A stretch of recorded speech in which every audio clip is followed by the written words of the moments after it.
आप देख रहे हैं तज्जियों, तबसरों और अहम तरीन खबरों पर मुश्तमिल पाकिस्तान का सबसे मुस्तनद और मोतबर न्यूज शो दुनिया मेहर बुखारी के साथ। अस्सलाम वालेकुम एंड गुड इवनिंग। मैं हूं मेहर बुखारी। मंसूर अली शाह, मुनीब अख्तर या याया अफरीदी, पाकिस्तान के नए चीफ जस्टिस के इंतखाब का अमल शुरू हो चुका है। कमेटी का इन कैमरा सेशन जारी है। तारीख में पहली मर्तबा सीनियरिटी के असूल को बलाए ताक रखते हुए पार्लिमानी कमेटी मुल्क की सबसे बड़ी अदालत के चीफ जस्टिस का इंतखाब करेगी। अब कमेटी को एक जज की बतौर चीफ जस्टिस तैनाती की मंजूरी 2/3 अक्सरियत से देनी होगी, यानी कि 12 में से 8 अरकान जिस जज की हमायत करेंगे वो पाकिस्तान का अगला चीफ जस्टिस होना चाहिए। गो के ये असूलों के तहत नहीं हो रहा। क्या पैमाना रखा गया है, क्या स्टैंडर्ड है? ये इन कैमरा हेयरिंग है, ना कि ओपन हेयरिंग। कोई ट्रांसपेरेंसी, कोई बेंचमार्क, कोई एक्सेप्शन रिजेक्शन के क्राइटेरिया वाज़ेह नहीं। ये शेयर डिस्क्रेशन यानी कि अरकान की स्वाबदीद है। आईनी ज्यूरिस्प्रूडेंस हो, मेरिट हो, ट्रेनिंग हो, रिफॉर्म हो, एजेंडा हो, विजन हो, ये तमाम तर स्टैंडर्ड्स या क्राइटेरिया वाज़ेह नहीं। ये वाज़ेह नहीं, फ़कत 12 अरकान की स्वाबदीद इस मुल्क के अगले चीफ जस्टिस का तयन करेगी। 12 रुकनी खसूसी पार्लिमानी कमेटी का बंद कमरा इजलास पार्लियामेंट हाउस के कमेटी रूम नंबर 5 में शुरू हुआ और फिर पार्लियामान की 12 रुकनी कमेटी में पाकिस्तान मुस्लिम लीग नवाज की नुमाइंदगी, जो कि ख्वाजा मोहम्मद आसिफ, एहसन इकबाल, आजम नजीर तारड़ और शाइस्ता परवेज मलिक कर रहे थे। साथ ही पाकिस्तान पीपल्स पार्टी की तरफ से राजा परवेज अशरफ, सैयद नवीद कमर और सेनेटर फारूक एच नायक, जबकि JUIF की तरफ से सेनेटर कामरान मुर्तजा, MQM की राना इंसार, PTI के बैरिस्टर गोहर अली खान और बैरिस्टर अली जफर और सुन्नी इत्तेहाद काउंसिल की जानिब से हामिद रजा इस कमेटी का हिस्सा होना थे। लेकिन इजलास शुरू हुआ, 3 नशिस्तें खाली रहीं। अली जफर, बैरिस्टर गोहर और हामिद रजा इजलास में शरीक नहीं हुए। सुन्नी इत्तेहाद काउंसिल के अरकान ने इजलास का बॉयकॉट किया और दौरान इजलास JUIF के सेनेटर कामरान मुर्तजा ने सुन्नी इत्तेहाद काउंसिल के रहनुमाओं से टेलीफोनिक राब्ता किया, इजलास में शिरकत की दावत दी। ताहम सुन्नी इत्तेहाद काउंसिल के मेंबरान ने इजलास में शिरकत से इनकार कर दिया, जिस पर इजलास रात 8:30 बजे तक मौखर कर दिया गया था। गो के वजीर कानून आजम नजीर तार ने तकर्री का अमल PTI की अदम मौजूदगी के बायस ना रुकने का भी दावा किया। चीफ जस्टिस पाकिस्तान की नामजदगी के लिए जो पहली स्पेशल कमेटी है, पार्लियामेंट्री कमेटी 12 रुकनी कमेटी के अरकान जो हैं, 9 अरकान ने मीटिंग अटेंड की है। आइन के आर्टिकल 175 के मुताबिक 8 लोगों ने यानी 2/3 ने ये फैसला लेना है। और आइन में ये भी लिखा है कि अगर कोई वैकेंसी रह जाती है खाली, यानी किसी पार्टी की तरफ से नॉमिनेशन नहीं आती, उसकी सीट है, या कोई रुकन खुद मीटिंग अटेंड नहीं करते बावजूद, तो उसकी वजह से जो प्रोसीडिंग्स हैं वो नहीं रुकेंगी कमेटी। फिर भी PTI को मनाने का फैसला किया गया। ख्वाजा आसिफ, एहसन इकबाल, राजा परवेज अशरफ और राना इंसार 4 अरकान पर मुश्तमिल वफ्द ने तहरीक इंसाफ को मनाने का टास्क अपना लिया, लेकिन ये कोशिशें भी नाकाम रहीं और PTI ने इस पार्लियामानी कमेटी में शमूलियत से इनकार कर दिया है। इससे कबल नए चीफ जस्टिस ऑफ पाकिस्तान की तैनाती के लिए रजिस्ट्रार सुप्रीम कोर्ट ने 3 नाम पार्लियामानी कमेटी को भिजवाए थे। आईनी तरमीम की मंजूरी, 5 PTI अरकान की वोट के जरिए खुफिया हमायत और पार्टी का सख्त एक्शन लेने का फैसला, आईनी तरमीम के खिलाफ मुल्कगीर एहतजाज का भी ऐलान, मगर साथ ही साथ पार्टी में टूट फूट की भी बाज़गाश। आईनी तरमीम के बाद बज़ाहिर दीवार से लगी पाकिस्तान तहरीक इंसाफ, जिसने कल खसूसी कमेटी के लिए 3 नाम दिए थे, मगर रात गए पार्टी ने यह फैसला किया कि खसूसी पार्लियामानी कमेटी में शिरकत ही नहीं करेंगे। यह फैसला भी किया कि आईनी तरमीम के खिलाफ एहतजाज करेंगे और पूरे मुल्क को ब्लॉक कर दिया जाएगा। हम पूरे पाकिस्तान को ब्लॉक करेंगे। हमारा वर्कर डटा हुआ है, फ्रंट से मैं लीड करता हूँ। कमर एहतजाज होगा, कंटिन्यूअस होगा। तो इस तरह की तरामीम जो रात की तारीखियों में की जाती हैं और इससे ये जो हमारी एक आज़ाद अदलिया के ऊपर हमला हुआ है, एहतजाज का हम प्लान बनाएंगे, उसको इंशाल्लाह पूरे पाकिस्तान में हम करेंगे और पूरे पाकिस्तान में हर जगह से लोग निकलेंगे। तहरीक इंसाफ के मुल्कगीर एहतजाज के ऐलान के साथ साथ वकला भी आईनी तरमीम के खिलाफ एहतजाज तहरीक शुरू करने की तैयारी में हैं और कल ही सुप्रीम कोर्ट बार के साबिक सदर और PTI के हामिद खान और सुप्रीम कोर्ट बार एसोसिएशन के साबिक सदर आबिद जुबैरी ने भी बाकायदा तहरीक चलाने का ऐलान किया। वकला और PTI का एहतजाजी तहरीक शुरू करने के अज़म का इजहार आज ही ऐवान में। ऑपोजिशन लीडर उमर अयूब खान ने यह इंकशाफ भी किया है कि मुनर्रिफ अरकान को जबरदस्ती पार्लियामान में लाया गया और उन्हें छुपा कर रखा गया। जो हमारे यहाँ पे यरगमाल मेंबर्स थे, जो 5 पाकिस्तान तहरीक इंसाफ के लोग थे, बिल्कुल प्रेस गैलरी के नीचे बिठाया था, कोई वहाँ पे उनको देखे ना। हमारे लोगों को गन पॉइंट पे जिस तरह उनसे वोट ली गई है, इस असेंबली के प्रीसेंट्स के अंदर रखा गया था, हमारे लोगों को यहाँ पे बिठाया गया था। आपके जो गवर्नमेंट ट्रेजरी बेंचेस के लोग थे, उन्होंने किया था, उनको टास्क मिला था, और यहाँ पे ऊपर मीडिया के लोग उनको देख भी नहीं सकते थे, उनको चुप करके वोट करा के निकाला गया था। और अपनी सीसीटीवी कैमरा जरा चेक कराएं। जनाब स्पीकर, आप कस्टोडियन ऑफ द हाउस हैं, आपने इसका डिफेंस करना है। ये गलत रवायात है। आई विल मेक श्योर जितने लोग यहाँ पे थे उनकी फुटेज लूंगा, उनकी तस्वीरें लेके आपको बताऊंगा कि भी कौन थे और कौन नहीं थे। इसी तरह आज ये भी यकीन दहानी कराई गई स्पीकर की तरफ से कि तमाम तर कैमरा खुलेंगे, लेकिन ज़ैन कुरैशी के हवाले से भी खबरें गर्दिश करती रहीं आज पूरा दिन कि उन्होंने आईनी तरमीम पर हुकूमत का साथ दिया और वो तरमीम की मंजूरी के वक्त ऐवान में मौजूद थे, लेकिन बाद ज़ैन कुरैशी ने वीडियो बयान जारी करते हुए इन तमाम इल्ज़ामात की तरदीद कर दी। मेरे खिलाफ एक झूठा और बेबुनियाद प्रोपेगेंडा किया जा रहा है। कोई साबित कर दे कि मैं कौमी असेंबली तो क्या उसके करीब भी कहीं गुजरा हूं तो मैं उनका देनेदार हूंगा। मैं कभी ना तहरीक इंसाफ के साथ धोखा दे सकता हूं, ना कभी इमरान खान को धोखा दे सकता हूं, ना इस मुल्क की आवाम को धोखा दे सकता हूं। मैं कल भी इस इमरान खान के साथ खड़ा था, मैं आज भी इमरान खान के साथ खड़ा हूं और इंशाल्लाह मरते दम तक इमरान खान के साथ खड़ा रहूंगा। मगर आज भी सोशल मीडिया पर ज़ैन कुरैशी की पार्टी छोड़ने की खबरें फैलाई जाती रहीं, नेमिंग और शेमिंग जारी रही। इस हवाले से जब सहाफी ने वज़ीर आला अली अमीन गंडापुर से जानने की कोशिश की तो उनका जवाब भी हैरानकुन था। जो लोग शामिल थे, वोट की जरूरत तो नहीं पड़ी देने की, लेकिन उस सफ में शामिल हो गए थे जो इमरान खान के कमर में छुरा घोंपा है, इन सब को इंशाल्लाह पार्टी से फारिग किया जाएगा। जो भी है, जिसका बेटा है, जिसका भाई है, जो गद्दार है, बुज़दिल है, बिकाऊ है, ज़मीन फिरोश है, उसकी कोई गुंजाइश नहीं है पार्टी में। किसी का भी बेटा हो वो नहीं बचेगा। वज़ीर आला के इस दो टोक मौक़िफ़ के बाद ये तासुर घेरा हो रहा है कि तहरीक इंसाफ को अपनी ही पार्टी अरकान नुकसान पहुंचा रहे हैं। ये गुमान भी जन्म ले रहा है कि पार्टी के अंदर अभी भी एक फॉरवर्ड ग्रुप मौजूद है जो किसी भी वक्त अपना किबला बदल सकता है। इसी हवाले से 2 दिन पहले सेनेटर फैसल वाडा ने इंकशाफ किया था कि तहरीक इंसाफ में फॉरवर्ड ब्लॉक बन गया है और इसे एक ज़ीरक सियासतदान लीड करेगा। सबसे बड़ी खबर मैं आपको देने जा रहा हूँ ये कि पीटीआई का एक बहुत तगड़ा फॉरवर्ड ब्लॉक बन गया है। प्लान के तहत उसको एक ज़ीरज पॉलिटिकल आदमी हेड करेगा पीटीआई। तो अब आप लोग समझ में आ गई कि जो मैंने आपसे कहा था कि एमक्यूएम पाकिस्तान की तरह पीटीआई पाकिस्तान बनेगी। तहलका खेज दावे हैं मगर तहरीक इंसाफ ऐसे किसी भी ग्रुप की मौजूदगी से कतन इंकारी है। चेयरमैन तहरीक इंसाफ दावा कर रहे हैं कि उनकी जमात मुत्तहिद है।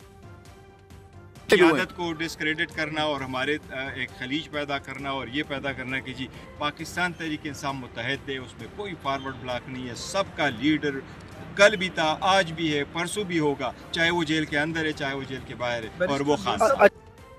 इन दावों में शाह महमूद कुरैशी से मंसूब पैगाम उनकी साहबजादी मेहर बानो कुरैशी ने जारी किया है। शाह महमूद कुरैशी का कहना है कि मैं इमरान खान के साथ खड़ा था, खड़ा हूं और खड़ा रहूंगा। मैं 1.5 साल से जेल में हूं और अपने असूली मौक़िफ़ पर खड़ा हूं। मुझे अपने बेटे ज़ैन कुरैशी पर पूरा यकीन और एतमाद है कि वो मेरे और मेरे मौक़िफ़ से बेवफाई नहीं कर सकता। मैं अल्लाह पर छोड़ता हूं, सच हमेशा सामने आ जाता है। नाज़रीन, आज तहरीक इंसाफ की तरफ से पार्लिमानी कमेटी इजलास में शिरकत से इंकार और स्पीकर से इंक्वायरी के मुतालबे के साथ साथ मुनर्रिफ अरकान ज़हूर कुरैशी, औरंगजेब खिच्ची, उस्मान अली और मुबारक जेब समेत 9 अरकान को शो कॉज नोटिस जारी करने, स्पीकर को रेफरेंस भेजने, इलेक्शन कमीशन और सुप्रीम कोर्ट से इन अरकान के खिलाफ रुजू करने, समाजी बॉयकॉट करने और पार्टी से फारिग करने का भी फैसला कर लिया गया है। इसके साथ साथ BNP मैंगल ने भी मुनर्रिफ अरकान के खिलाफ सख्त एक्शन लेने का फैसला किया। कल अख्तर मैंगल ने मुनर्रिफ अरकान को सेनेट की रुकनीत से इस्तीफे का हुक्म जारी किया।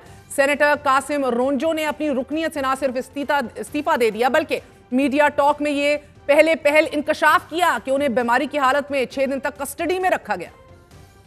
ये जोरावर लोग थे, जो भी थे, जहाँ से भी आए थे। 6 दिन मुझे मेहमान बनाया, 6 दिन 7 दिन। वो मच्छरों के काटने से, एक पहले मैं डायलिसिस का मरीज हूँ, उस हालत में मुझे 2 दफ़ा डायलिसिस भी करवाया, ले गए थे अस्पताल। उसके बाद मच्छरों के अंदर से मलेरिया हो गया और इस मलेरिया के अंदर फिर ले गए अस्पताल। तो ये तो सिलसिले उन्होंने किए, उनका अखलाक था, बहरहाल जो भी है। लेकिन मैं ये कह रहा हूँ कि मुझे घर छोड़ो, मैं भाग तो नहीं जा रहा हूँ पाकिस्तान से। मैं नहीं 4 दिन मेहमान हो, 2 दिन हमारा भी खाना खाओ, फलाना दिन खाए, ये इस किस्म की बातें रही। कासिम रोंजो ने अब से कुछ देर कबल अपने इसी बयान की तरदीद कर दी है और अब उनका कहना है कि मुझसे जबरदस्ती प्रेस कॉन्फ्रेंस कराई गई। प्रेस कॉन्फ्रेंस में जो कुछ कहा सब झूठ था। मैंने जो बयान दिया मुझे लिख कर दिया गया था। तहरीक इंसाफ की सरबराहान और कारकुनान ने जबरदस्ती मुझे प्रेस कॉन्फ्रेंस करने को कहा और ये अल्फाज के मुझे उठाया गया जबरदस्ती के अल्फाज हैं। प्रेस कॉन्फ्रेंस में जो गुफ्तगू मैंने की सख्ती से इसकी तरदीद करता हूं। आज मुझे पार्टी के सरबराह ने और उनके कारकुनों ने, जो मेन एमपी हैं, कुछ 2-3 एमपी और इन सब ने ले जाके सेनेट में एक प्रेस कॉन्फ्रेंस जबरदस्ती करवाई मुझसे और वो टोटल फैब्रिकेटेड झूठ और उस पर मबनी है। जबरदस्ती के अल्फाज थे जो आगे लिखे हुए थे कि भाई घर से उठाया गया या क्या किया और ये सारे मच्छर ये सब कुछ उन्होंने लिख के आगे मुझे रखे हुए थे, वो मैं पढ़ रहा था। तो ये एक टोटल झूठ और फैब्रिकेटेड है। मैं घर पे ही मौजूद था 15 दिन से, घर पे कोई ऐसा बात है ही नहीं जो ये कहलवाई गई है मुझसे। तो अब मैं इसके तरदीद करता हूँ, भरपूर तरदीद करता हूँ कि ये इसको मेहरबानी करके आप मीडिया में दोबारा इसको सही करो। सोते जागते सदमों में रहते इन ज़मीरों के ऐन बीच तहरीक इंसाफ किस के खिलाफ एक्शन लेने जा रही है। खसूसी कमेटी जारी है। बात करेंगे वज़ीर इत्तलात शेख वकास अकरम हमारे साथ मौजूद हैं। शेख साहब बहुत बहुत शुक्रिया साथ देने का। सबसे पहले तो फरमाइए कि ये क्यूरियस केस ऑफ ज़ैन कुरैशी जारी है, नेमिंग एंड शेमिंग जारी है तवातर से आपकी जमात में और आज ये भी खबर आई कि ज़ैन कुरैशी ने इस्तीफ़ा दे दिया है बतौर इंफॉर्मेशन सेक्रेटरी। आप इसकी तस्दीक कर सकते हैं? ज़ैन कुरैशी साहब का कोई रेजिग्नेशन तो नहीं हमारे पास पहुंचा जी अभी तक, और ना इस किस्म की कोई खबर हमारे पास है, तो मैं तो इसकी तस्दीक नहीं कर सकता हूँ रेजिग्नेशन की। शेख साहब इत्तलात आई कि वो तब लॉबी में मौजूद थे मगर वो इस हवाले से इंकारी हैं, इल्जाम क्या है? देखिए, शो कॉज नोटिस जो है वो आज इशू हो जाएंगे उन 4 लोगों को और वो बाय नेम होंगे and they will be made public. उसमें बाकायदा तौर पे इन पे जो इल्ज़ाम है इन दोस्तों पे वो ये है कि एक तो आपको पता है कि इनको बताया गया था कि ये सेफ एरियाज के अंदर एक डेजिग्नेटेड प्लेसेस के अंदर जाएंगे, वहां पे ये रहेंगे और वहां under the supervision of certain teams थी बाकी एमएनएस जिनके साथ ही रहेंगे। तो जो दोस्त डिलिबरेटली वहां नहीं गए या जो दोस्त पार्टी डायरेक्टिव्स के पाबंद नहीं हुए और उन्होंने ऐसी हरकत नहीं की और वो उनके सारे कॉन्टैक्ट्स हमारे से जो है वो बिल्कुल कट गए, खत्म हो गए, राब्ता ना हो सका, मुनक़ते हो गए, क्योंकि वो राइट एंड लेफ्ट इधर उधर हमें नजर आते भी रहे पब्लिकली, मगर वो जिन जगहों पे कहा गया था वहां ना पहुंच सके। तो party has a reason to believe and plus और बहुत सी ऐसी चीजें हैं जो शो कॉज नोटिस की जब जवाब आएगा और फिर वो एक कमेटी बैठेगी इनकी तहकीक के लिए, तो उसमें बहुत सी ऐसी और चीजें हैं शायद जो इनके सामने रखे जाएंगी, पर शो कॉज में इनको पूरा मौका दिया जाएगा कि ये अपना जो केस है एक्सप्लेन कर सकें। वहां पे अपनी आंखों से नेशनल असेंबली के अंदर हमारी पार्टी के किसी एमएनए ने इनको नहीं देखा। शेख साहब 5 नाम जिन्होंने वोट डाला, उनके अलावा मेरी खबर है कि 6 लोग और भी हैं, 4 एमएनएज हैं और 2 सेनेटर्स हैं जिनकी आपने निशानदेही कर ली है, ऐसा ही है? ऐसे ही है जी। 5 तो वो हैं जिन्होंने बिल्कुल बेहयाई से और बेशर्मी से हमारे सामने आके अपने मतलब खान के नाम पे लेने वाले वोट और उस मैंडेट को जिस तरीके से जिल्लत का वो किया, वो हमारे सामने थे।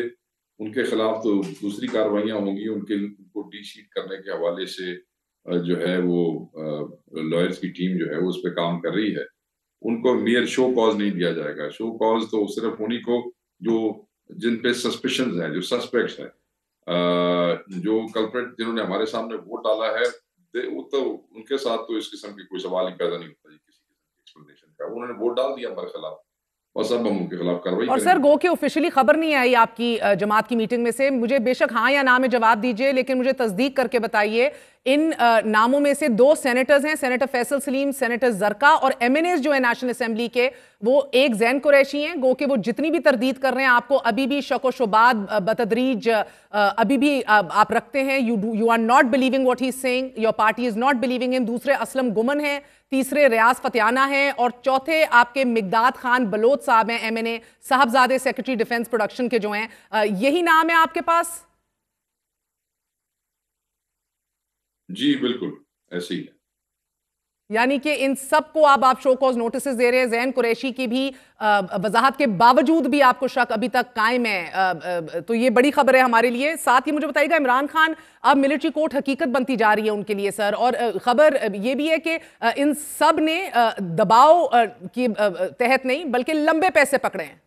देखिए जी, जो 5 लोग जो है वो चले गए हैं ओपनली, उनके हवाले से तो बिल्कुल हमारे पास जो जराए हैं वो ये बता रहे हैं और उसे कंफर्म कर रहे हैं कि इन 5 लोगों ने, जो 5 एमएनएज हैं, इन्होंने तो बिल्कुल जो बातें हम तक पहुंची है वो यही है कि इन्होंने पैसे ही पकड़े हैं, इन्होंने अपने ज़मीर का सौदा किया है, क्योंकि हम अंगेज रहे हैं इनके साथ और हम ये एक दूसरे के इलाकों में हम एक दूसरे को जानते हैं, हमें अंदाजा है कि किस पे कितना प्रेशर था और किसको कितना तंग किया गया है, तो वो हमें सारी इंफॉर्मेशन हमारे पास है। दूसरा, सेनेटर्स में डॉक्टर जरका और और जो फैसल सलीम साहब हैं, उन पे भी जितना प्रेशर था वो भी हमें अंदाजा है सारा।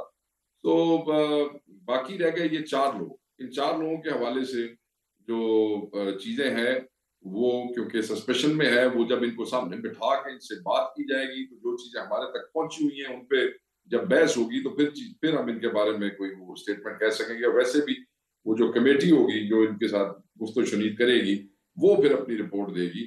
अभी तो ये सस्पेक्ट है, इनके हवाले से मैं कोई पैसों की बात नहीं कर सकता, मगर जो 5 लोग और वो जो बाकी 2 लोग उनके बारे में हमारे जो है पार्टी की जो क़यादत है उनके पास बिल्कुल सेनेट में ये और नेशनल असेंबली में ये रिपोर्ट्स है कि there was no pressure, they took money.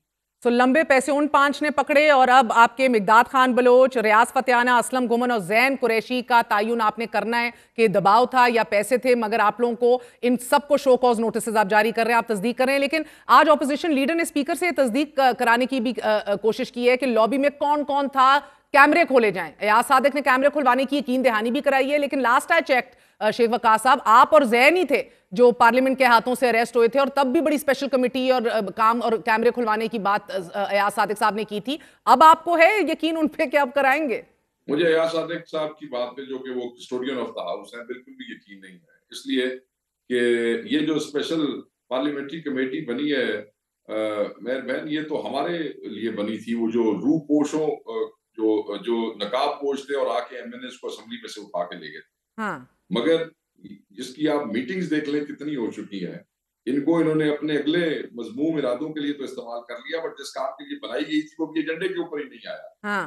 CCTV footage उसकी नहीं निकाली गई है, उस हवाले से एफआईआर अभी तक कोई दर्ज नहीं की गई है। हम लोग तो 8-10 दिन जो है वो अंदर गुजार के आ गए, मगर जो हमारे साथ हुआ अब्डक्शन जो है नेशनल असेंबली के फ्लोर से, उस पर कुछ भी तो यार सादिक बेचारे या बेबस है या साथ मिला हुआ है, अल्लाह बेहतर जानता है, मगर मुझे उनकी किसी बात पे यकीन नहीं है, क्योंकि उनके इख्तियार में मुझे लगता है कुछ नहीं है। जब बंदे के इख्तियार में कुछ ना हो तो बस ठीक है, फिर अच्छी बातें ही होती हैं, और क्या होता है, वो आप बयान दिलवा दें इनसे जितने भी दिलवाने हैं।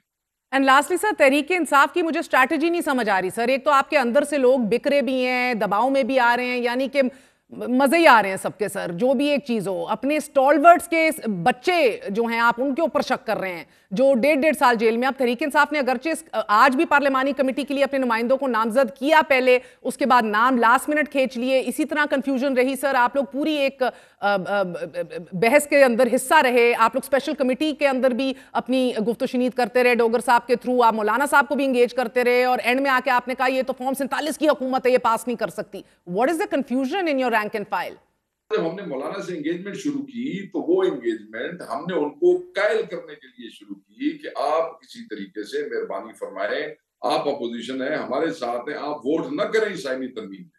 उस हवाले से फिर मुशावरत शुरू हुई, फिर मुसवदे हमने देखे, और हमारी असेसमेंट की वजह से पहले मुदद्दे से लेके चौथे मुसवदे तक बहुत सी चीजें टोन डाउन हुई, but at the end of the day हमारा स्टांस जो था वो प्रिंसिपल स्टांस था कि ये लेजिटिमेट है, नामुकम्मल ऐवान है, ये वजीर आजम को इख्तियार देना चाहते हैं जुडिशरी के ऊपर और चीफ जस्टिस को वो करने का, हम नहीं मानते इसको।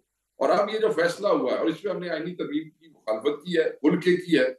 जो फैसला हुआ है कि हमने पार्लिमानी कमेटी में नहीं बैठना, उसकी भी मेहर बहन सिर्फ एक वजह है, वो वजह आप सुन लें।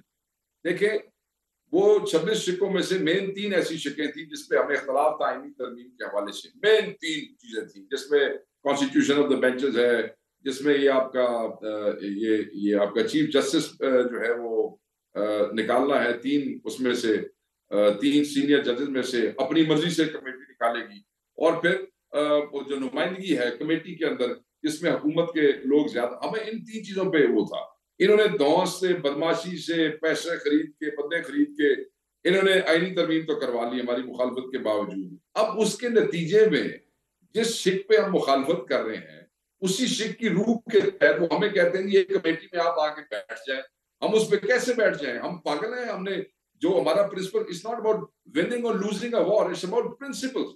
अब आप सवाल ये करेंगी कि आपने नाम क्यों दिए, तो तारिक फजल साहब ने चीफ विप पार्लियामेंट डोगर साहब को सुबह उनसे नाम मांग लिए। जो चीफ विप को चाहिए था कि वो सबसे मुशावरत करके देते, वो टाइमली मुशावरत नहीं हो सकी, 1-2 बंदों के साथ हो सकी, जिसपे नाम उन्होंने भेज दिए। जिस वक्त शाम को कमेटी बैठी और उन्होंने एक एस्पेक्ट देखा, इस पे यूनानिमस वोट हुआ, सबने कहा कि बिल्कुल खत्म करें, कोई नहीं जाना, क्योंकि हमारे प्रिंसिपल्स की वो होती है कि एक तरफ हम आईनी तरमीम की मुखालफत कर रहे हैं इस वजह से, और दूसरी तरफ हम उसी का हिस्सा बन के वैलिडेट कर रहे हैं उनको।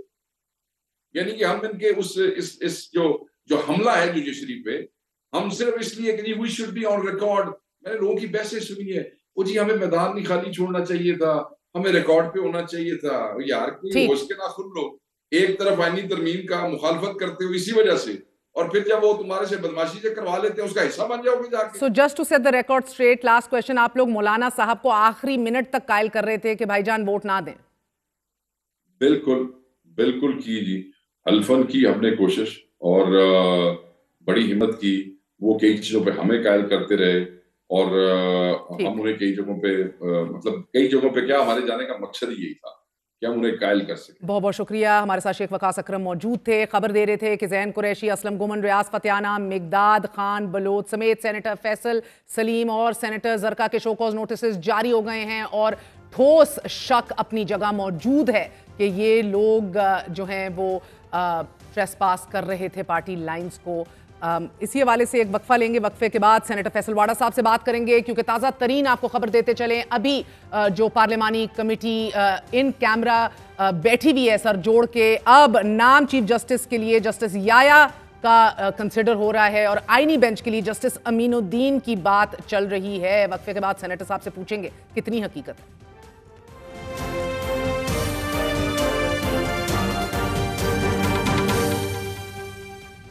ताज़ा तरीन खबर देते चलें, पार्लिमानी कमेटी आज ही पाकिस्तान के अगले चीफ जस्टिस के नाम पे इत्तफाक कर लेगी। एंड एज वी स्पीक अभी कमेटी के अंदर जस्टिस याया अफरीदी के नाम पर गौर हो रहा है। सवाए पीपल्स पार्टी तमाम दीगर जमातें वो जस्टिस याया अफरीदी के नाम पे जोर दे रही हैं, जबकि पीपल्स पार्टी की तरफ से जस्टिस मंसूर अली शाह के नाम पर जोर दिया जा रहा है। अगले चीफ जस्टिस के लिए नाम जस्टिस याया अफरीदी का, उन पे गौर हो रहा है। खैबर पख्तूनख्वा के कबायली जिले से ताल्लुक रखने वाले जस्टिस याया अफरीदी इस वक्त सुप्रीम कोर्ट में सीनियरिटी के लिहाज से तीसरे नंबर पर हैं। 30 दिसंबर 2016 को जस्टिस अफरीदी को पेशावर हाई कोर्ट का चीफ जस्टिस तैनात किया गया था, और पेशावर हाई कोर्ट में 6 बरस का अरसा गुजारने के बाद 28 जून 2018 को जस्टिस याया अफरीदी सुप्रीम कोर्ट के जज तैनात हो गए थे। इसी तरह जस्टिस याया अफरीदी ने मौजूदा चीफ जस्टिस काजी फायज ईसा के खिलाफ दायर सदारती रेफरेंस में काजी फायज ईसा की दरख्वास्त को मुस्तरद किया था, और जस्टिस याया चीफ जस्टिस के साथ उन 4 जजों में शामिल थे जिन्होंने रिजर्व सीट्स, मखसूस नशिस्तें पाकिस्तान तहरीक इंसाफ को अलॉट करने की मुखालिफत की थी। सेनेटर फैसल वाडा साहब बहुत बहुत शुक्रिया साथ देने का। क्या खबर है सर, ये पार्लिमानी कमेटी आज रात तक फैसला कर लेगी, मंसूर अली शाह साहब के से हट के अब जस्टिस याया अफरीदी के इम्कानात बढ़ गए हैं चीफ जस्टिस बनने के? बहुत शुक्रिया मेहर साहब। 1 और 3 का मैच चल रहा है, तो या एक या तीन, यानी या जस्टिस मंसूर अली शाह या जस्टिस याया अफरीदी। कभी कोई 51 हुआ था, कभी कोई 49। पहले बात हो रही थी ना, मंसूर अली शाह साहब को चीफ जस्टिस बना देंगे, विद ऑल इख्तियारात तो अब ले लिए गए हैं, और आईनी बेंच का हेड जस्टिस याया को बनाएंगे। मेरे ख्याल से आपके आर्गुमेंट में दम है, 1 और 3 का ही मैच है। ऊपर हो सकता है, मगर ऊपर वाला नीचे नहीं हो सकता, यानी कि मंसूर अली शाह आईनी बेंच का हेड नहीं बनने जा रहे। मेरा नहीं ख्याल। अच्छा, यानी कि जस्टिस याया अफरीदी साहब ऊपर आ सकते हैं जरूर, मगर इधर बीच में मंसूर अली शाह साहब आईनी बेंच का हिस्सा नहीं बनेंगे। अगला बड़ा नाम सर जो खबर आ रही है आईनी बेंच के हेड के लिए, जिसके ऊपर तस्करा हो रहा है, वो जस्टिस अमीनुद्दीन है, 4th in seniority. Is that right? Could be. I know it could be any of the other 17 जजेस, बट क्या बाकी इस पे गौर हो रहा है? पता नहीं, मैं कैसे बता सकता हूँ आपको। ठीक है, वैसे तो आप इतना कुछ बता देते हैं और तारीखें भी बता देते हैं इस मुल्क के अंदर आईनी तरमीम कब होने वाली है। सर खुदा का खौफ करें। देखिए, मैंने पिछली दफा से सीख लिया ना, अदालतें उनके जजेस का एहतराम करें, तो मैं एहतराम करता हूँ ना, आगे होता हूँ। पगड़ियां तो नहीं उछालने को कह रहे, हम तो खबर देने को कह रहे हैं, बाकी गौर तो हो रहा है। मैं आपके आर्ग्यूमेंट के अंदर जराए आपके तगड़े हैं, और मुझे ताज्जुब ये हो रहा है फैसल साहब कि ये 3 शख्सियात और 3 मेंबर इस पार्लिमानी कमेटी का पीटीआई से हो सकते थे, उन्होंने नाम देकर बॉयकॉट कर दिया। यानी कि आज जब पीपल्स पार्टी जोर मंसूर अली शाह साहब के लिए लगा रही है, जो भी खबरें आ रही हैं, तो ये पीटीआई भी अपना वजन डाल सकती थी उस पलड़े में, but they chose not to do so, जिस तरह शेख साहब ने कहा, असूली बुनियादों पर। रुक जाए, सबसे पहले तो ये कि पीटीआई कहती है कि हम सीनियर मोस्ट को जज लगाना चाहते हैं, ये इनका आर्ग्यूमेंट है। तो फिर फैज हमीद को जूनियर मोस्ट से क्यों ऊपर सीनियर मोस्ट ला रहे थे? वो फौज ये आर्ग्यूमेंट नहीं, असूल एक होता है। हमारा काम नहीं फौज और इदारों के असूल डिफरेंट होते हैं ना, दे रेगुलेटेड बाय डिफरेंट लॉज। ये एक स्टेज के तहत, एक प्लान के तहत, एक एग्रीमेंट के तहत वॉकअवे दिया है पीटीआई की मौजूदा लीडरशिप ने कि आप आराम से करें। बाइकआउट करना मतलब क्या है? भाग जाना, भगौड़े हो जाना। बड़ी क्लैरिटी रखे। 18 को इन्होंने कहा आप शुरू कर, मैं 2 मिनट लूंगा। गंडापुर साहब डी चौक आएंगे, वो वहां चले गए, डिग्गी में बैठे, वहां से गायब हो गए, फिर नमूदार हो गए, बाहर निकला है। पहला पॉइंट, तो इसका मतलब डिग्गी में छुप के जाना और निकलना और गायब हो जाना इनकी पार्टी का वतीरा है, एज एंड व्हेन रिक्वायर्ड। उसके बाद 18 अक्टूबर को उन्होंने कहा जी मुल्क एहतजाज होगा, मक्खी का बच्चा नहीं निकला, खुद भी नहीं निकले। ठीक है, डी चौक वाले धरने में सारे बंदे छुप के वीडियोस बना के भेज रहे थे, हम ये कर देंगे, कोई बाहर नहीं निकला, वो भी स्टेज के थे। एफिडेविट्स भी मैं वक्त आने पर ले आऊँगा सामने, वीडियोस भी सामने ले आऊँगा, कौम को दिखा दूंगा असली आईना। उसके बाद इन्होंने कहा कि जी हमें टॉर्चर कर दिया, नाखून निकाल दिए, खाले निकाल दी, आंखों में ड्रिल मशीन चला दी, तेजाब कान में डाल दिया, सर काट दिया, हाथ काट दिए, पैर काट दिए, फिर एक डॉक्टर को बुलाया, उसने प्लास्टिक सर्जरी कराई, उसके बाद उसको जिंदा किया, पार्लियामेंट पहुंचा दिया, लेकिन उनसे वोट नहीं लिया। ये भी अजीब पागल आदमी समझ सकता है। फिर कह रहे पैसा चल गया। अभी आपने एक सेनेटर का पहले आया कि जी उसने बयान दे दिया कि जी मुझे मच्छर में रखा था, तो अब तो उधर कोई जगह ऐसी नहीं है उनके चौकीदार के पास भी जहां मच्छर हो। क्लैरिटी रखे उस पर। दबाव में पहले बयान दिया था, दबाव में अभी बयान दिया है, वजाहती। फिर दबाव के अंदर उन्होंने बयान दे दिया, फिर उन्होंने आगे कहा कि नहीं उनका बेटा उसी वक्त कह रहा था कि पार्टी प्रेशर करती है। देखिए होता क्या है, हमारी तहरीक इंसाफ में जब मैं हिस्सा था, जब पीटीआई के लोग 9 मई को बेशर्मी की तरह प्रेस कॉन्फ्रेंस कर रहे थे, तो वो यही गेम कर रहे थे कि लीडर के पास जाए कह रहे थे हम मजबूर थे, हम पे कनपटी बंदूक रखी थी, ये था वो था, फलाना ढिमाका था। और आज भी जो पार्लियामेंट के अंदर बैठे, सेनेट के अंदर या नेशनल असेंबली में, वो सारे बिका हुआ माल है। इमरान खान के खिलाफ प्रेस कॉन्फ्रेंस कर चुके हैं। इमरान खान से नाम मिलने की फरमाइश इन पीटीआई वालों ने की कि मुझे स्टेप बाय स्टेप फैसल साहब, पहले तो जिस तरह 5 लोग तो पता है टर्न कोड जिन्होंने आके वोट डाल दिए, 5 नहीं है, सुन ले, हाँ ओके, बताइएगा कितने थे। ये तो क्लियर कट शेख साहब कह रहे थे, शेख वकास के, तो लंबा पैसा पकड़ा है इन्होंने। बाकी जो नाम सामने आ रहे हैं, जो अभी नाम उन्हें तस्दीकी शो कॉज दे रहे, इन्होंने भी पैसा पकड़ा हुआ है। देखिए बात सिंपल सी क्या है, आप किसी भी लाइफ की वॉक ऑफ लाइफ के अंदर, कारोबार हो, एंकरशिप हो, रिश्ता हो, वोट देना हो, बनना हो, आपके पास क्या होता है? सेल्फ इंटरेस्ट, पैसा, किरदार, डर, ब्लफ, ये सब का मिक्सचर बना के आप एक चीज़ को निगोशिएट करते हैं। मैं आपको कहूँगा ये आपका इंटरेस्ट है, ये ज़मीन मुझे दे दे। जिस पे पैसा चलता है वो पैसा चलेगा, जो डरा धमका सकते हैं उसको डरा धमका देते हैं। ज़मीर बोल देगा, किसी का किरदार बोल देगा। इस आईनी तरमीम की हैसियत और वक़्त क्या रह गई? मेरा मतलब है सर, ये आज जो, मेरा मतलब है ये जो किया है बीएनपी के कासिम साहब ने, देखिए अल्लाह माफ करे सर, 65 साल से हो रहा है, कोई नई चीज नहीं है। सर इतनी भोंडे तरीके से सिस्टम कभी एक्सपोज नहीं हुआ था, माजरत के साथ। इधर तो शर्मों में आके सब पर्दे हट चुके हैं ना। पहले प्रॉब्लम ये थी कि जितने भी लोग हैं डिक्टेटर्स, वो बहुत बुरे लोग हैं, अग्रीड, उनका बनाया हुआ कानून है जो हमने वापस ले लिया है। और अगर आप मुझे दीवार से लगाएंगी बहन, तो मैं आपको छत से लगा दूंगा। ये इस मुल्क का कानून, लॉ मेकर्स का काम बन गया है। इसको क्लैरिटी रखें, ठीक है। दूसरी और इम्पॉर्टेंट कि हाँ, इन सारे लोगों को ऑस्कर अवार्ड मिलना चाहिए एक्टिंग का, लेकिन फर्क ये कि कासिम रोजो साहब को तो सबसे बड़ा अवार्ड देना को 63 साल का बुड्ढा माजरत के साथ ज़ईफ हैं, माजरत पार्लिमानी जुबान माजरत 63 साल के ज़ईफ आदमी हैं। मैं तो I agree with your terms. ये क्या कर रहे हैं सर? देखिए जब ये आए, या तो पहली प्रेस कॉन्फ्रेंस आए और अगर कर लिए तो डट के खड़े हो जाओ। क्या तमाशा बना हुआ है सिस्टम के साथ साहब? तो ये वीडियो के सामने आए, सुकून से बैठे, इनकी तबीयत ठीक नहीं थी, इनकी फरमाइश पे हाथ उठाने की इजाजत मिली। जितने बुजुर्ग थे, भी दी जाती है बुजुर्ग नहीं, वैसे स्टार्ट यहाँ से हुआ। मेंगल साहब भी मौजूद थे। डायलिसिस से जब से टेस्ट से गए थे मेंगल साहब शोर मचा रहे हैं कि हमारा बंदा गायब है। अगर ये सुकून से घर बैठे होते तो ये कॉल करके बता देते ना। के सामने आके बोल देते ना, बताया क्यों नहीं? यही तो मैं कह रहा हूँ, यही उमर अयूब साहब की बॉडी लैंग्वेज आपको लग रही थी ठीक है। अब वो कह रहे हैं कि एक सियासी जमातों का प्रेशर, खुदा का खौफ करें सर, मेंगल साहब को देखकर आपको या आपको उमर अयूब को देखकर आपको लगता है कि मॉरल प्रेशर होता है? मॉरल प्रेशर होता है, क्या जवाब देंगे यार, इसने सीट दी, बैरिस्टर गोवर सर, इनके घर वाले भी इनसे डरते होंगे। पहले मुझे ये बताएं। इतना मासूम ना सज्जे सबको। देखिए पीटीआई के अंदर जितनी भी लीडरशिप भी मौजूद है, इसमें मेजॉरिटी वो है जो प्रेस कॉन्फ्रेंस इमरान खान के खिलाफ करके आए थे, जो चाहते हैं वो जेल में रहे, जो चाहते हैं वो बंद रहे। गवर्नमेंट से अंडरस्टैंडिंग है, पर्क्स प्रिविलेजेस गाड़ी। आई कंटेस्ट दैट। एक मिनट रुके ना, मुझे बात करने दे, मुझे बात करने दे, मुझे बात करने दे। देखिए दूसरी चीज ये कि जो इसमें बचे हुए हैं वो कॉम्प्रोमाइज्ड है, वो एफिडेविट दे के आए हैं, और इसमें जो सीनियर पोजीशंस पे बैठे हुए जो लीडर अपना वो कॉल करें, सीएम के पे की बात करो, क्लैरिटी साहब से बात करो, वो कॉम्प्रोमाइज सिवियरली कॉम्प्रोमाइज्ड, ठीक है। आप गद्दारी बात करें, 6 फुट का शीशा उनके आगे लाके रखे, उनको भी उनकी शक्ल दिखा दे। देखिए मेरा वो दोस्त लोग कितने थे डिक्की में, पीटीआई के कितने थे? देखिए मैं तो मजाक में डिक्की बोलता हूँ, लेकिन डिक्की में 5 मीर साहब के शो पे 2 चीजें कंफर्म हुई। पप्पी साहब ने कहा कि हाँ, मैंने उनका फैसल सलीम के पीछे आप लोग तब से लगे हुए जब वो कमेटी का चेयरमैन बना था, ठीक है, सेनेट के अंदर। उसने कहा हाँ, लेकिन एमिकेबली सेटल हो गया। फिर उसने कहा हम भी छुप छुपा के आते हैं। तो भाई डिक्की में छुपना छुपाना तो आपका काम है, मेरा काम थोड़ी है। कितने बंदे थे डिक्की में?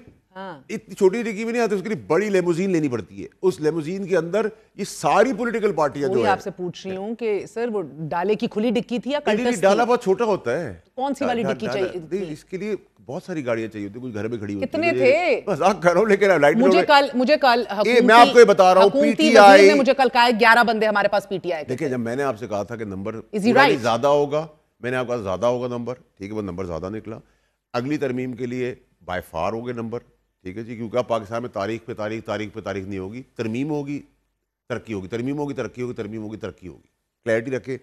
फॉरवर्ड ब्लॉक बन गया है, फॉरवर्ड ब्लॉक की शुरुआत हो गई है। ये पार्टी के अंदर उन लोगों को हटा रहे हैं जो इनका ऑपोजिशन स्ट्रॉन्ग जिनका ग्रुप था पीटीआई के अंदर। कौन हटा रहे हैं? ये सब आपस में बटे हुए हैं।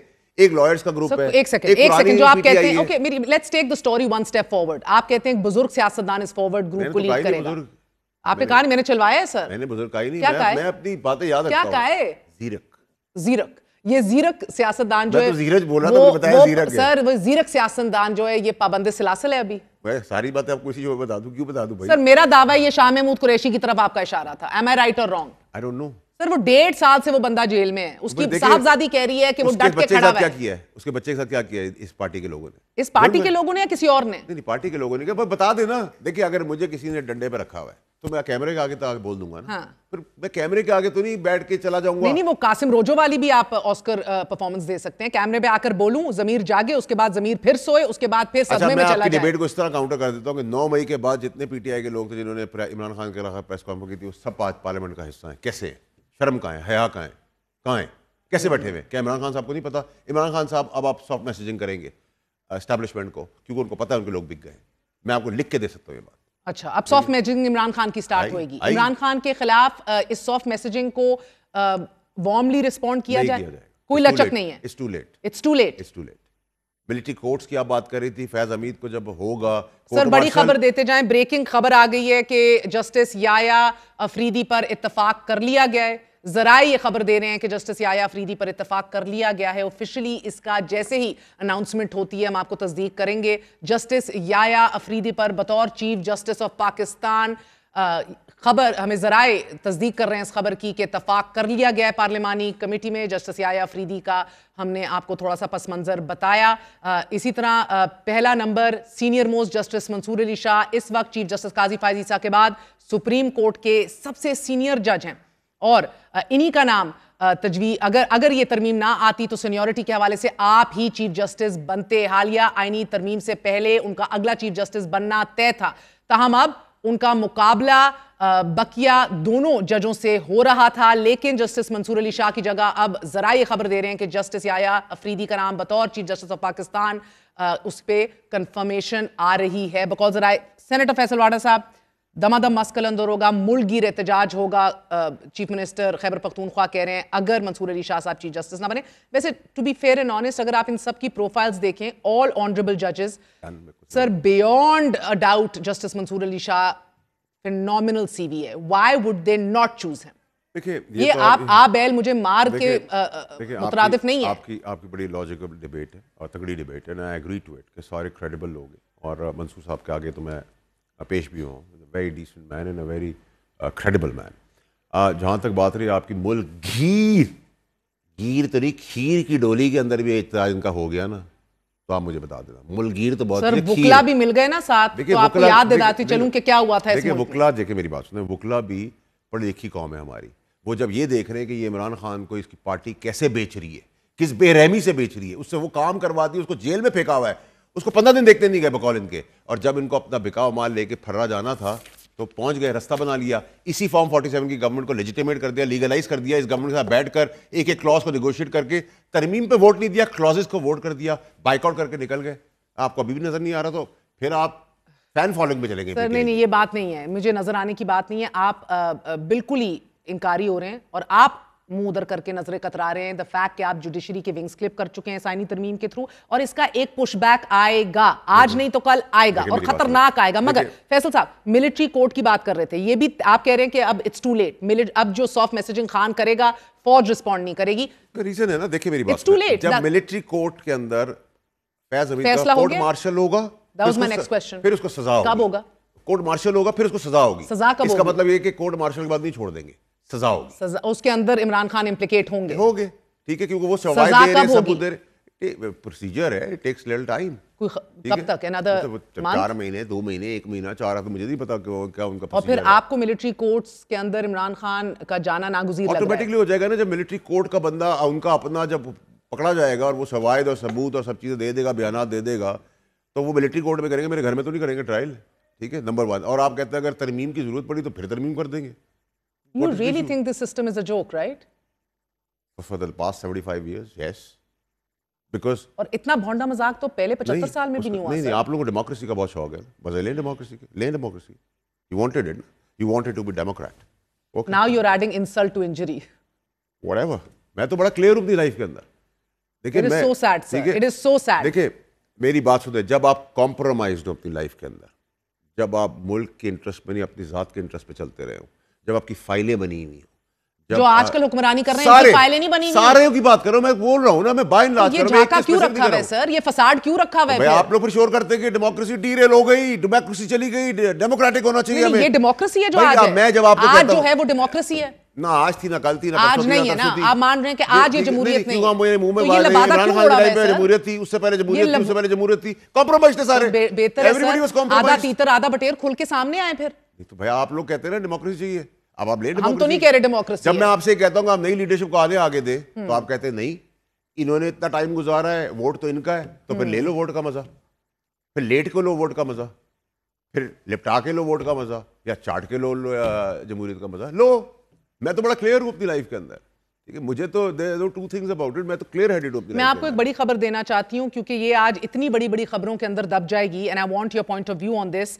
आज अगले चीफ जस्टिस का इंतखाब होने जा रहा है। अगले चंद मिनटों में आपको ये खबर मिल जाएगी कि इस मुल्क का अगला काजी कौन होगा, और बात याया अफरीदी साहब के ऊपर आ रही है। मगर एन उस वक्त के ऊपर जब अगले चीफ जस्टिस का इंतखाब होने जा रहा है, ब्यूटिफुल टाइमिंग, क्योंकि timing is everything in politics. Justice Qazi Faez Isa का रिजर्व सीट्स के हवाले से इजाफी इख्तलाफी नोट सामने आ चुका है, जिसके अंदर वो बहुत अहम चीज़ों को हाईलाइट कर रहे हैं। मगर justice Mansoor Ali Shah, the next senior most जज, जिसने अगला चीफ जस्टिस बनना था बिफोर दिस कॉन्स्टिट्यूशनल अमेंडमेंट, उसको काजी साहब चार्ज शीट कर रहे हैं अपने इख्तलाफी नोट में कि ये 8 रुकनी जो मेजॉरिटी थी, इसने लेजिस्लेशन की, इसने कानून साजी की है अपने फैसले के अंदर। जो रिजर्व सीट्स पीटीआई को दी हैं, जो टाइमलाइन दी है आज़ाद अरकान को भी, वो ये सारी लेजिस्लेशन है। इट इज़ री राइटिंग ऑफ द कॉन्स्टिट्यूशन।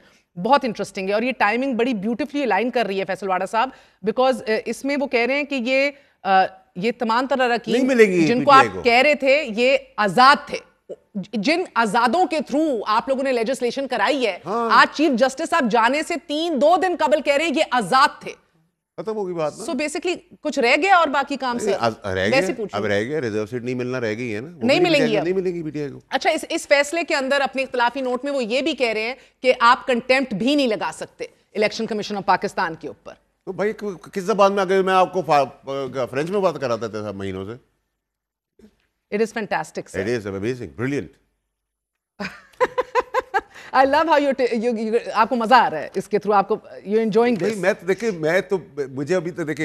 मुझे अभी तक वो पॉलिटिक्स समझ नहीं आ रही। जो ऑस्कर विनिंग एक्टिंग है ना, वो मुझे समझ नहीं है। समीउल्लाह, कलीमुल्लाह, इस्लाउद्दीन गोल में गए, डी है, बाहर निकला, सनसनी है, ट्रम्प बैठे हुए। देखिए जी, मेरी बात सुने, ये ड्रामा जो है पाकिस्तान के साथ 75 साल चल रहा है। अब ये तरमीम क्यों की गई और आगे क्यों तरमीमें की जाएगी? ये जो रुकावटें हैं ना सेल्फ इंटरेस्ट के लिए, पाकिस्तान को आगे ना बढ़ने के लिए, अब पाकिस्तान आगे बढ़ेगा तो किसी का बाप इसको नहीं रोक सकता। और जो फिर मैं आपको कह रहा हूँ, जब भी दीवार से लगाएंगे तो हम छत से लगा देंगे। You like it, you don't like it, this is the way, fact remains the no, but this is the problem right now is कि ये तो आपने सारा कुछ जो कह रहे हैं वो सच होता दिखाई दे रहा है, मगर आप ये नहीं बता रहे कि फिर ये लबादा कब तक ओढ़े रहना है इस हुकूमत की, जब तक 100 साल से ऊपर हमारी डेमोक्रेसी नहीं होगी। बहुत बहुत शुक्रिया। सेनेटर फैसल वाडा साहब हमारे साथ मौजूद थे, आपने गुफ्तगू सुनी। वेरी क्लियर ही सेज जो मामलात चल रहे हैं इसी तरह चलते रहेंगे, इसी तरह आईनी तरमीम होती रहेंगी और कोई माइका लाल इस हवाले से कुछ भी नहीं कर सकता। मंजूरी हो गई है। अभी तक की खबर आपको बताती चलूँ, जस्टिस याया अफरीदी को अगला चीफ जस्टिस चूज कर लिया गया है।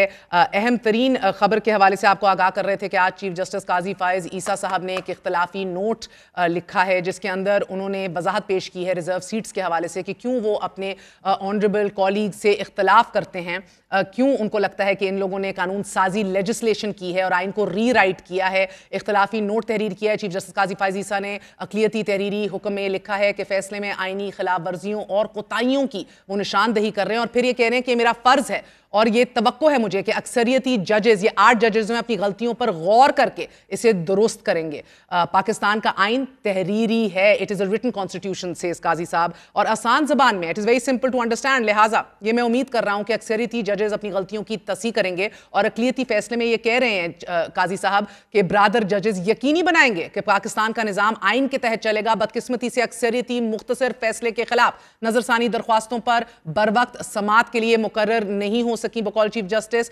अपने अक़लियती फैसले में वो लिख रहे हैं कि कमेटी इजलास में जस्टिस मुनीब और जस्टिस मंसूर ने नजरसानी मुकर्रर ना करने का मौक़िफ़ अपनाया था। मखसूस नशिस्तों के फैसले के खिलाफ नजरसानी दरख्वास्त तातीलात के बाद मुकर्रर करने का कहा था, गो कि मैं तो चाह रहा था कि नजरसानी फौरन लगा दी जाए। चीफ जस्टिस ने अक़लियती फैसले में यह भी कहा है कि दुनिया के दीगर ममालिक के मुकाबले में हमारा आइन आसान फहम है। अक्सरियती फैसले में केस की बुनियादी चीज़ों को नज़रअंदाज कर दिया गया और मुल्क का निज़ाम अवाम के मुंतखब नुमाइंदे चलाते हैं। जजेस को ज़ाती तरजीहात की बजाय तयशुदा रूल्स को मद्देनजर रखना चाहिए। हमें वो करना चाहिए जो हमारा आइन कहता है। नाज़रीन, आपको इंटरेस्टिंग बात बताती चलूं, इस फैसले के अंदर काजी साहब कह रहे हैं the constitution must never be made subservient to personal ambition. It seems to be a direct chargesheet on Mansoor Ali Shah, जो अगले चीफ जस्टिस जिन्होंने बनना था। जाते जाते इस अक़लियती फैसले में the timing is just beautiful. Interestingly Qazi साहब ये भी फरमा रहे हैं अपने इस फैसले के अंदर, हवाला दे रहे हैं कि जब चीफ अवामी स्टाफ जनरल बाजवा को एक्सटेंशन देनी थी तो 6 माह का वक्त दे दिया था। उस बेंच में मौजूद थे जस्टिस मंसूर अली शाह, जो आइन में नहीं लिखा था कि 6 माह आप दे सकते हैं, विच कॉन्स्टिट्यूटेड लेजिस्लेटिंग कोट अनकोट। एक और चार्जशीट है ये उनके खिलाफ। साथ ही वो जस्टिस मंसूर अली शाह का को कोट कर रहे हैं कि उन्होंने इख्तलाफ किया जस्टिस उमर अता बंदयार और जस्टिस एजाजुल एहसन से नैब ऑर्डिनेंस के हवाले से, नैब अमेंडमेंट्स के हवाले से, और पार्लियामेंट का राइट टू लेजिस्लेशन को सपोर्ट किया उन्होंने। मगर साथ ही वो मजीद कह रहे हैं कि इन 8 जजेस ने री राइट किया है इस कॉन्स्टिट्यूशन को। They have amended, effectively amended the constitution. They also cannot categorize as a decision of the Supreme Court. वो कह रहे हैं this they need not be followed or acted upon. In other words, जैसे justice Afghan और justice Aminuddin ने कहा था कि इस फैसले के ऊपर आपको नहीं अमल दरामद करने की ज़रूरत, तो यही पॉइंट ऑफ व्यू है काजी साहब का भी before he leaves. The legacy will be discussed after the gentleman leaves, but we are ready to swear in the next Chief Justice of Pakistan. आज के लिए इजाजत दीजिए. Good night, Allah Hafiz.